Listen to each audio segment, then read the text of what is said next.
제가 나름대로 이제 한국에 출간된 구약책들, 신간뿐만 아니라 오래전에 나왔던 책 중에서라도 뭔가 이 책은 꼭 소개시켜드리고 싶다. 이 책은 꼭 읽으셨으면 좋겠다. 구약을 좋아하신다면 그런 책을 선별해서 저 나름대로 구약의 책들을 리뷰하는 시간들을 한번 시작해 보도록 하겠습니다. 자, 오늘이 그 첫 번째 시간이 될 것 같은데요. 제가 처음에 소개해드릴 책은 Mind the Gap입니다. Mind the Gap. 자, 왼쪽에 있는 게 번역서이고요. 오른쪽에 있는 게 이제 원서입니다. 이제 가끔 이제 이 보면요. 원서와 번역서가 디자인이 똑같은 그런 책들도 있고 디자인이 완전히 다른 책도 있고 디자인이 상당히 비슷한 책들도 있어요. 네, 그래서 요건 일단 표지만 한번 보시라고 좀 가져와 봤고요. 자, 보시면 어떻습니까? 약간 느낌이 좀 비슷하죠. 위쪽에는 지금 히브리어가 써 있고 그죠? 그리고 이제 파피루스 아마 써 있는 것 같기 때문에 이렇게 종이가 고르지 않고 이렇게 좀 모양이 좀 다르죠? 돼 있고 이제 밑에 이렇게 제목이 써 있는 네, 그런 내용을 책 표지가 가지고 있습니다. 책 표지 보니까 상당히 비슷하다. 이제 일단 생각을 좀 들죠. 자, 일단 표지가 우리에게 또 주는 의미들이 있기 때문에 표지 이렇게 한번 살펴보시면 더 좋을 것 같고. 자, 근데 이제 또 중요한 거. 제가 책을 살펴볼 때 상당히 중요하게 생각하는 건 이 제목이에요. 제목.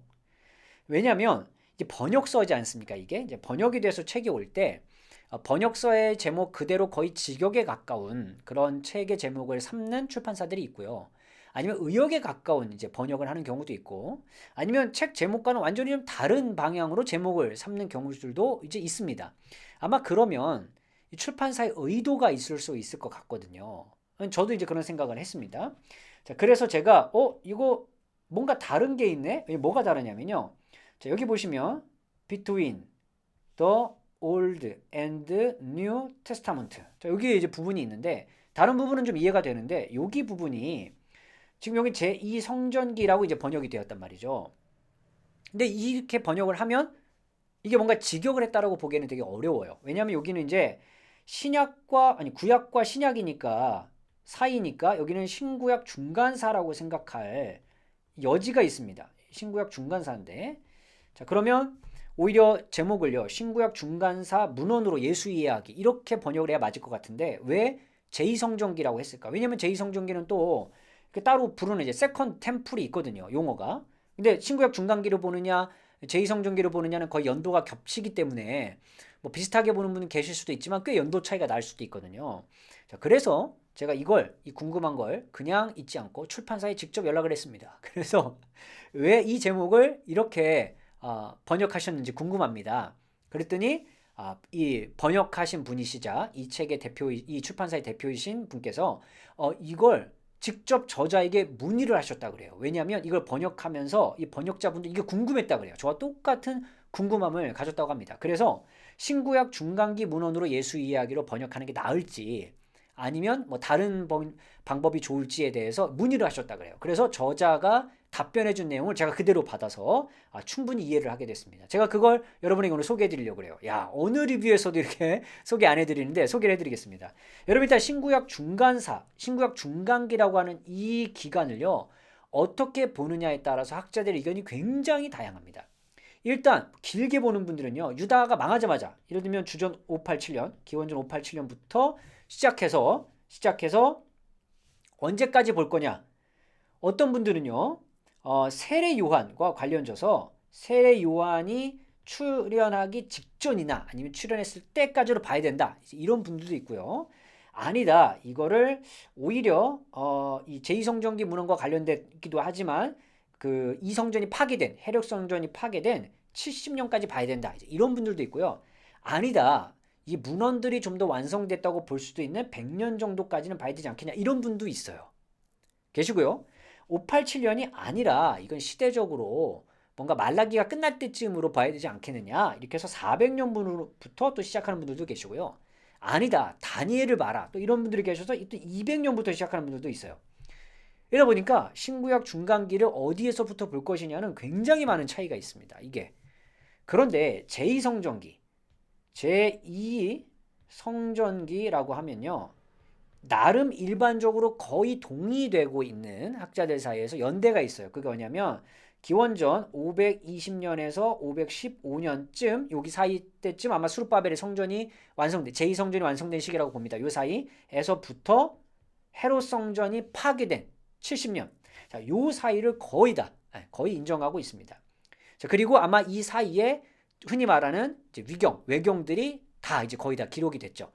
그렇기 때문에 지금 여기에 이제 오해를 갖고 있는 분들은 신약 시대가 시작하기 직전과 구약 시대의 끝, 그 사이쯤으로 만약에 본다고 한다면 이 어떤 외경과 위경 같은 문헌들이 완전히 완성된 시점이 아닐 수 있기 때문에 오히려 제2성전기 문헌으로 보는 것이 나의 의도와는 조금 더 맞겠다라고 이제 아마 저자께서 생각하셨던 것 같아요. 그래서 번역자는 그 의견을 존중하여서 제2성전기 문헌이다라고 이제 번역에는 들어갔습니다.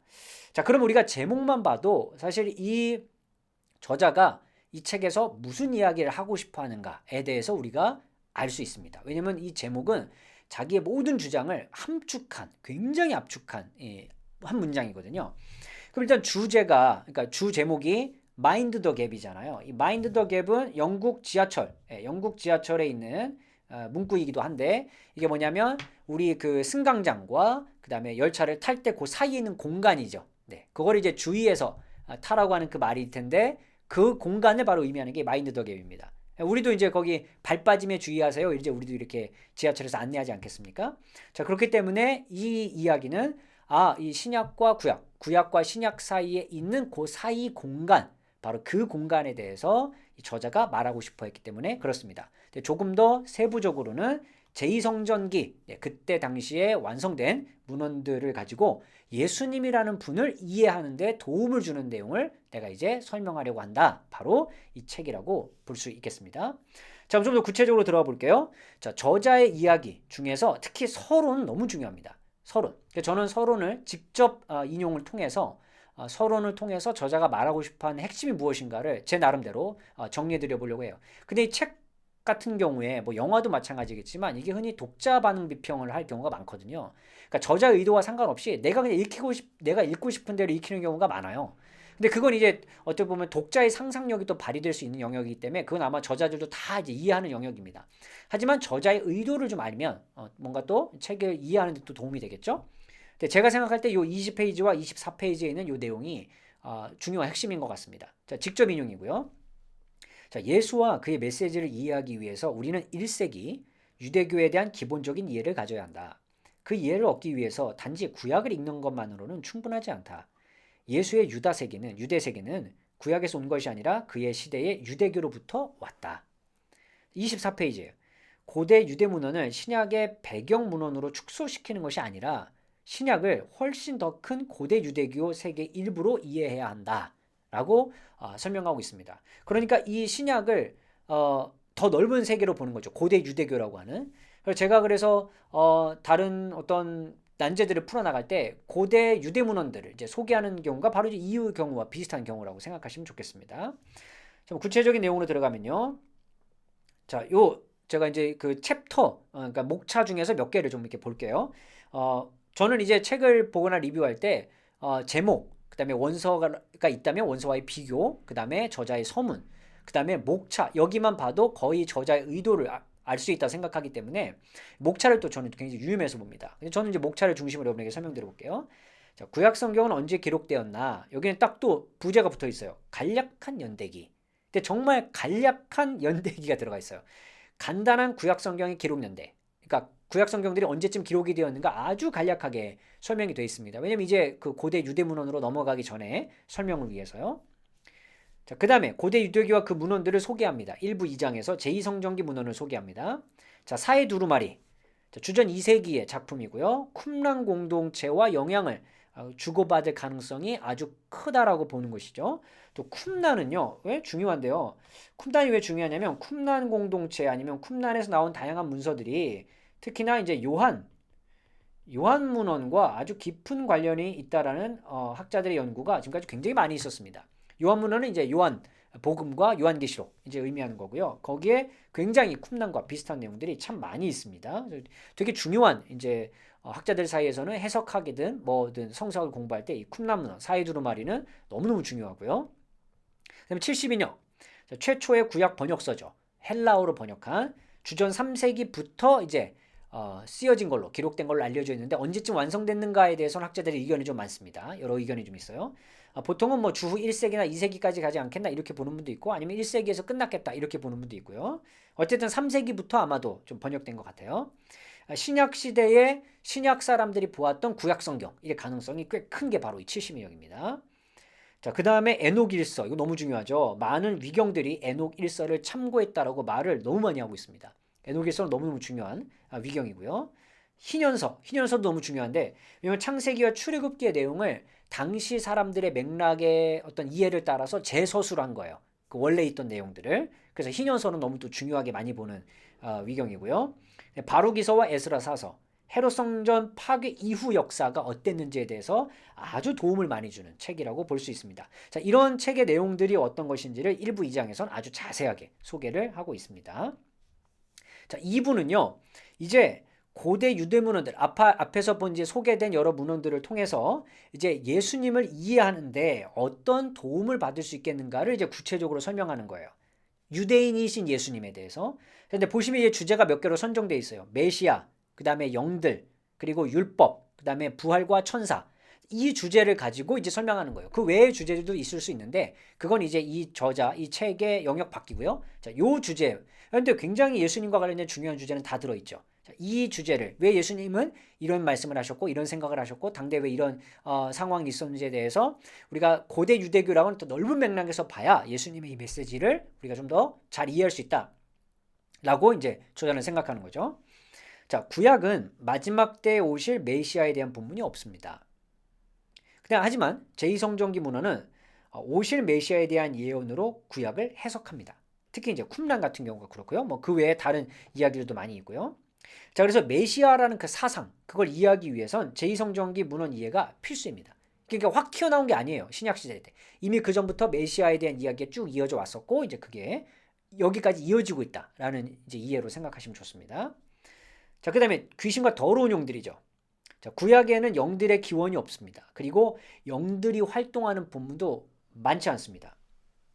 악한 영들의 기원을 다루는 그 내용들이 제2성경기 문헌에 엄청나게 많이 등장합니다. 그리고 축기와 관련된 예수 이야기와 제2성경기 문헌의 내용들이 또 여기 많이 들어와 있습니다. 결국 영들의 이야기도요. 이게 신약시대 들어서 갑자기 확 튀어나온 게 아니라 이게 신구약 중간기, 그러니까 제2성경기 문헌에 이 영들에 대한 이야기가 굉장히 많이 나옵니다. 또 영들의 이야기 나오니까 또 사탄을 좋아하는 제 입장에서는 당연히 그렇게 생각할 수밖에 없지 않겠습니까? 저도 사탄에 대한 이해의 대부분은 다 이 제2성경 문헌에서 나온 거예요. 거기서 굉장히 많은 발전을 이룹니다. 그들의 생각 자체가 영들에 대한. 그래서 너무너무 중요하다라고 강조할 수밖에 없고요. 자, 그다음에 율법과 관련된 거예요. 자, 율법은요. 구약에 토라가 있습니다. 일단 거기 보면 신명기의 토라는요. 모세 율법으로서의 토라고 에스라 니에미아는 성문법으로의 토라이며 벤시라는 지혜로서의 토라를 설명한다. 그리고 이런 내용은 후대에도 계속 이어지고 있다. 특히 이제 사회 두루마리를 보면 굉장히 다양한 토라를 언급하고 있다. 그리고 예수님께서는요, 이 토라를 무시하지 않고 사랑으로 핵심을 정리하셨다. 바울도 토라를 무시하지 않았고 그리스도를 통해 토라의 진정한 목표가 드러났다고 해석했고 유대인들은 이 토라의 목표를 알지 못했다라고 설명을 합니다. 그렇기 때문에 토라, 율법도요. 이 구약이 끝났기 때문에 이제 딱 떨어져서 이게 이렇게 신약 시대로 넘어온 게 아니라 이미 제2성경기 문헌 안에서도 토라에 대한 이야기는 계속 이어지고 있었고 그건 예수님과 바울에게까지도 계속 이어지고 있었던 이야기다라고 정리를 해주는 것이죠. 그 다음에 이제 부활과 천사인데요. 구약에서는요. 다니엘에만 부활의 소망이 나타납니다. 아마 그 이유는 역사적 시대는 좀 다를 수 있겠습니다만 아마도 구약 성경 안에서 최종적으로 기록된 문헌으로는 다니엘을 가장 마지막으로 여깁니다. 그렇기 때문에 아마 그런 이해가 좀 있었던 것 같고요. 그다음에 에녹일서, 마카비 성등과 같은 제2성경 문헌에는 훨씬 더 많은 부활의 소망이 있습니다. 그게 또 신약 시대까지 많이 이어지고요. 자, 그래서 에필로그를 보면요. 이제 이런 내용들을 쭉 이제 접근하다 보면 이런 질문을 사람들이 할 수 있다라는 걸 저자가 염두에 둔 것 같아요. 무슨 질문이냐면 예수님을 유대인으로 생각한다면 이게 뭔가 여러 가지 문제가 있을 수 있다는 거예요. 자, 어떤 문제가 있냐면 예수님은 그리스도인인데 왜 유대인으로 보냐? 만약 이런 질문이 있다면 기독교는요. 신약 시대에 존재하지 않았기 때문에 그리스도인이라고 보기는 어렵다. 이런 이제 답변을 이 저자가 합니다. 에필로그에서 약간 그런 얘기를 해요. 그리고 신약의 저자들이 고대 유대 문헌을 알고 있었다고 확신할 수 없다. 이런 질문을 하신 분이 있다면 하지만 유다서에 등장하는 타락한 천사, 모세의 시체. 자, 이런 내용을 어떻게 설명할 것인가? 자, 이런 내용은 고대 유대 문헌 중에서 어떤 책들이 권위가 있는지 정확하게 알지 못할 수도 있겠지만 어찌나 이런 이 제2성경기 문헌들을 우리가 이해하면 바로 이 사이에 단절되어 있는 내용들을 연결해 볼 수 있다라고 이제 대답을 하고요. 자, 고대 유대 문헌 때문에 신약 성경의 권위가 약화되는 것은 아닌가? 그럴 수 없다라고 저자는 분명히 말합니다. 왜냐하면 신약 성경은 경전이기 때문에 그 무엇도 그 경전의 권위를 대체할 수는 없다라고 분명히 이야기하고 있습니다. 그래서 나름 사람들이 가지고 있을 수 있는 그런 질문들에 대해서 답을 좀 해주고요. 자, 그래서 이 마지막 부분 쭉 보면요. 여기에선 제2성경기 문헌 연구를 위해 필수 자료들을 언급합니다. 자, 어려운 용어들은 이미 역주로 이 번역자가 설명을 해주었지만 주요 용어들을 여기 추가로 더 설명하기 때문에 용어가 어려우신 분들은 뒷부분에서 이제 이 해설과 설명을 통해서 참고를 할 수 있고요. 그 다음에 특정 본문 아니면 주제 등을 찾을 수 있는 색인이 또 뒤에 있습니다. 이 색인 작업이 꽤 어려운 걸로 알고 있거든요. 그래서 색인이 돼 있는 이 책들은 굉장히 많은 수고로움을 감내하고 책을 펴냈다라고 제가 알고 있어요. 그러니까 내가 필요한 본문들 아니면 필요한 주제들을 찾을 때 이 색인을 들어가시면 굉장히 도움이 많이 됩니다. 자, 제 나름대로 이제 정리한 이 리뷰의 책들, 이 리뷰한 마인드 더 갭을 한번 정리해 보겠습니다. 저에게는 아쉬움이 좀 있어요. 몇 가지. 뭐냐면요. 자, 문헌 소개, 제2성경의 문헌을 소개한 이 챕터가 따로 있었거든요. 근데 거기에는 마카비서나 솔로몬의 시편 이 내용이 없습니다. 문헌 소개. 그런데 2부 6장에 마카비서와 솔로몬의 시편이 등장해요. 그래서 이미 등장을 시킬 문헌이라면 문헌 소개에 조금이라도 소개를 했다면 더 좋았을 텐데 라는 아쉬움을 독자로서 제가 한번 가지게 됐고요. 자, 그 다음에 이제 이 더러운 영들, 사탄, 귀신, 여기를 제가 또 관심이 많기 때문에 연구를 했기 때문에 그럴 수도 있겠지만 훨씬 더 복잡한 전승이 있는 걸로 알고 있어요. 하지만 저자는 생각보다 복잡하지 않게 이 내용을 넘어가려고 하는 것 같은데 아마 이 마인드 더 갭이 조금 더 뭔가 개론적인 책으로 사용되기를 바랬기 때문에 또 무거운 주제로 복잡한 연구 주제로 나가지 않았을 가능성도 있겠다라는 생각을 합니다. 하지만 훨씬 더 이 영들의 세계는 더 복잡한 전승이 이 성전기에 있었다라고 제가 알고 있기 때문에 그렇게 간단하게 넘어갈 문제는 아니지 않겠는가? 이렇게 좀 제 나름대로의 질문을 가지게 됐고요. 자, 세 번째는요. 토라. 예수님께서 요약하시기도 했고 그 다음에 바울의 어떤 이야기도 있지만 너무 이 토라를 약간 율법의 의미로 국한시켜서 설명한 게 아닌가? 왜냐면 토라 자체가 원래 율법이 아니라 가르침, 그러니까 율법을 넘어선 아주 큰 가르침에 대해서 설명할 수 있는 내용이 이 토라라고 하는 단어에 더 가까울 텐데 오히려 그 단어를 율법이라는 거에 조금 더 이렇게 한정지어서 축소시켜서 설명을 한 저자의 의도가 좀 있나? 라는 생각을 좀 갖게 됐어요. 아마 그런 설명이 조금 더 있었다면 제가 좀 더 아쉬움을 갖지 않았을 것 같은데 아니면 저자는 충분히 설명을 했는데 제가 이제 못 읽은 내용일 수도 있겠습니다만 이 부분들이 좀 아쉬움이 있었고요. 마지막 네 번째는요. 각주를 통해 추가 연구를 위한 도움을 받았으면 좀 더 좋겠다라는 생각이 들었어요. 물론 이제 이 저자가 워낙 아는 게 많기 때문에 이제 이렇게 설명을 안 할 수도 있겠고 또 뒷부분에 이미 이 제2성경기 문헌이나 마인드 더 갭 이 어떤 중간에 시대를 이해하기 위해서 소개하는 책들이 있습니다. 하지만 이제 중간중간 더 뭔가 넓게 나갈 수 있는 그래서 각주를 따라 이제 번역할 수 있는 분들을 위해서 각주의 그런 자료들을 조금 더 소개해 줬더라면 훨씬 더 좋았을 텐데 라는 생각을 좀 아쉽지만 갖게 됐습니다. 자, 총평 한번 하면요. 자, 예수를 잘 이해하기 위한 주요 주제들 메시아, 뭐 죽음과 부활, 그다음에 뭐 영들의 세계 선정하여 쉽게 설명했다는 것이 이 책의 아주 중요한 장점입니다. 그리고 제2성경기 문헌이 신약을 이해하기 위해서 왜 필요한지에 대해서 아주 적절하게 제시해 주었기 때문에 너무 좋은 책이라고 생각합니다. 그래서 이 책은요. 예수님을 이해하기 위해서 메시아, 귀신, 율법, 부활, 천사 등에 대해서 한번 정리를 좀 하고 싶다. 쉽고 좀 더 가볍게 그분들에게 아주 추천드리고요. 그 다음에 제2성경기 문헌에 대한 간략한 이해가 그리고 정보가 필요한 분들에게 이 책을 추천해드리고 싶습니다. 이 책의 어쨌든 저자인 우리 교수님께서는 이미 이 분야에 상당히 이제 권위자이시고 그 다음에 많이 알려져 계신 분이에요. 하지만 한국에 연구가 아직 제2성경기 문헌이나 외경, 위경에 대한 관심이 우리는 그렇게 많지 않기 때문에 소개가 많이 안 돼 있지만 이 분야에서는 굉장히 뛰어난 분으로 이제 알려져 있는 교수님입니다. 어쨌든 그분의 책이 이렇게 한국어로 소개된 건 그 자체가 굉장히 의미 있을 것 같고요. 혹시라도 이제 이 제2성경기 문헌들 그다음에 신약을 이해하기 위해서 아니면 구약에서 있었던 개념들이 어떻게 발전이 더 됐는가 궁금하신 분들을 위해서 이 중간기 문헌을 보고 싶은데 어떤 책을 봐야 될지 너무 어렵진 않을지 아니면 조금 이게 믿을 만한 책일지에 대해서 고민이 좀 계시다면 이 책으로 그 중간기 연구를 시작하신다면 제2성전기 연구를 시작하신다면 너무 좋겠다라는 그런 말씀으로 저희 마인드 더 갭 리뷰를 여기서 마치도록 하겠습니다. 자, 여러분께서는 이 책에 대해서 어떻게 생각하고 계셨는지 또 어떤 기대가 있으신지 이 책에 대한 여러분의 느낌을 함께 남겨주시면 감사하겠습니다. 오늘의 컨텐츠가 도움이 되셨다면 유튜브 멤버십이나 네이버 프리미엄 컨텐츠 오늘의 구약 공부를 구독하신다면 구약을 더 깊이 배우실 수 있습니다.